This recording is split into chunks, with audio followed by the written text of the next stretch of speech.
अरे बेवफा, जब दूसरे के संग जाए के रहे तो हमरा से प्यार काहे कइले? बोल काहे कइले? जब दूसरे के नाम के मेहंदी सजावे के रहे हमरा से प्यार काहे कइले? काहे कइले बेवफा?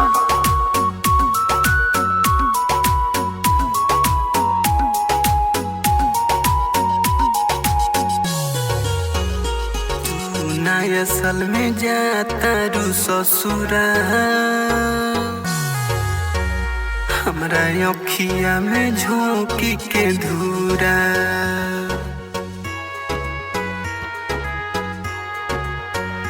तू नया साल में जाता रू ससुरा, हमरा अखिया में झोंकी के धूरा। हमर प्यार न भइल पूरा हो, हमर प्यार न भइल पूरा, हमर जिंदगी भइल अधूरा।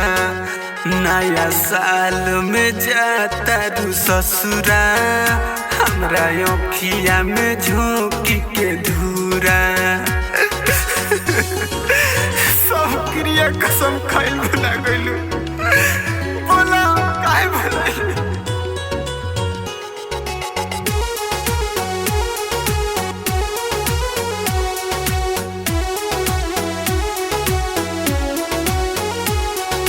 जब जब तू याद हुआईबू, अखिया से लोरावा हो आई।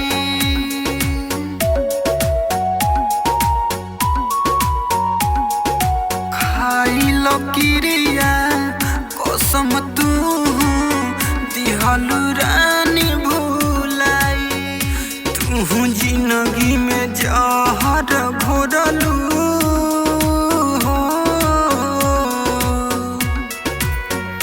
तू जिंदगी में जहर घोरलू।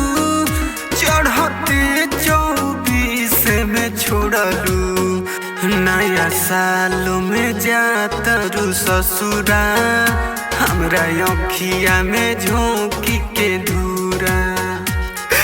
पागल बना देले हमरा के, नया साल में पागल बन के जिए बनी।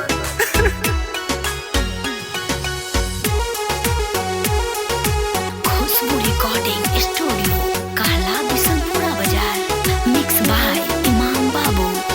सजबू शादी के जोड़ा में निकली हमर जनाजा।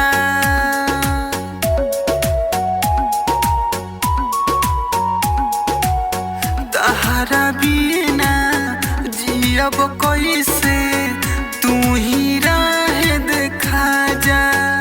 काहे मंटू इमाम के छोड़लू हो,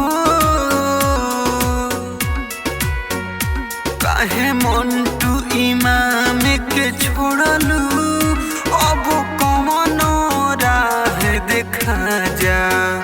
तू नया साल में जाता रू ससुरा, हमरा अखिया में झोंकी के धूरा।